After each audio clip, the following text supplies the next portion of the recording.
So you want cheap metal stock? Here are my tips.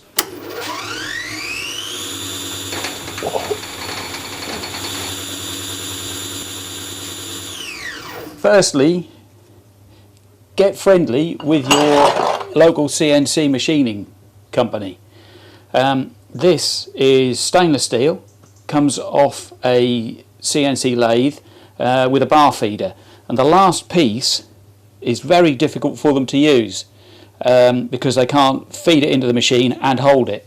So they end up basically sending bits like this back to the manufacturer or back to be reprocessed. So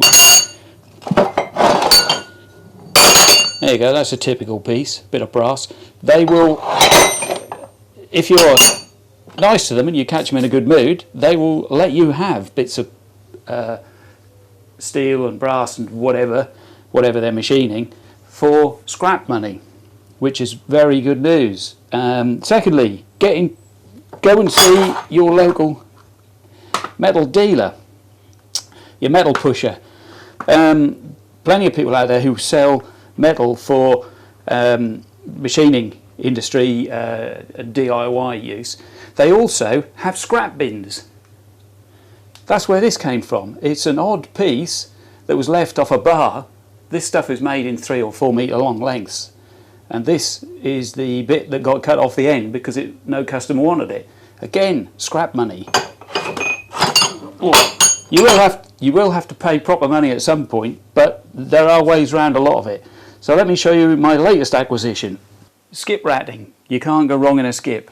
You have to ask permission, obviously, but this little hoover, along with a few others, came out of a skip.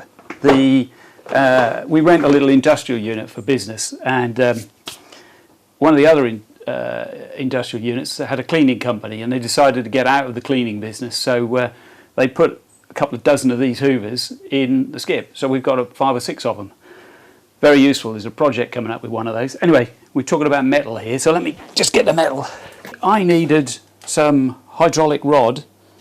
No, I needed a hydraulic cylinder for a project I'm working on, and which you'll see hopefully in the near future.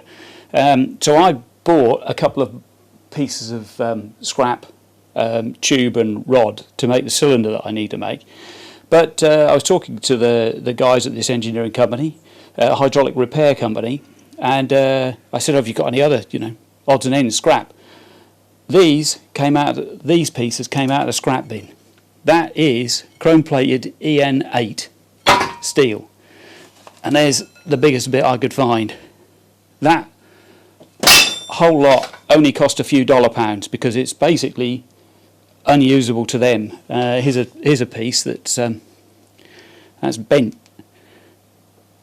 We can work past the bent bit, and yes, I know what you're going to say. Well, that's chrome steel. That's really tough stuff. Yeah, it is really tough stuff. But if you get under the chrome when you're machining it, it turns absolutely fine. I put a piece in and just tried it to make sure I wasn't being silly, but absolutely spot on stuff. So there you have it.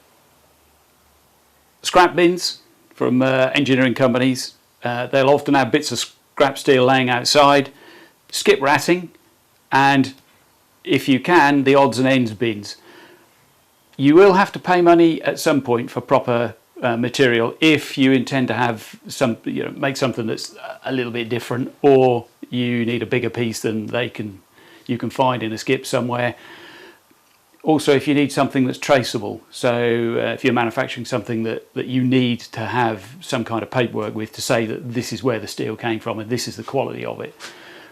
But for us hobbyists, most of the time, we don't give a monkeys about that. So they're my sources.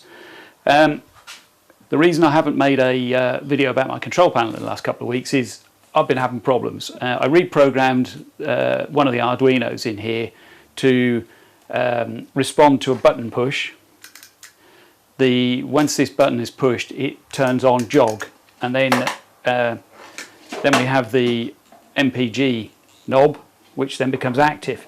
My problem is that pushing the button causes the Arduino to say, I'm a keyboard, and when it's a keyboard, it then talks to the Mach 3 computer to say, okay, this is what I want you to do. However, it doesn't respond to this button push properly, and it's locked itself in a condition where it won't come out of being a USB keyboard. The net result is I've been unable to break into the blasted thing and reprogram it. So I've had to order some spares. I've taken a couple of hours or so to try and break in and get this Arduino back to a programmable state, but I've failed. So yeah, we're getting there. Anyway, thanks for watching. Do hit the bell and subscribe banner, and we'll see you next time. Take care. Bye bye.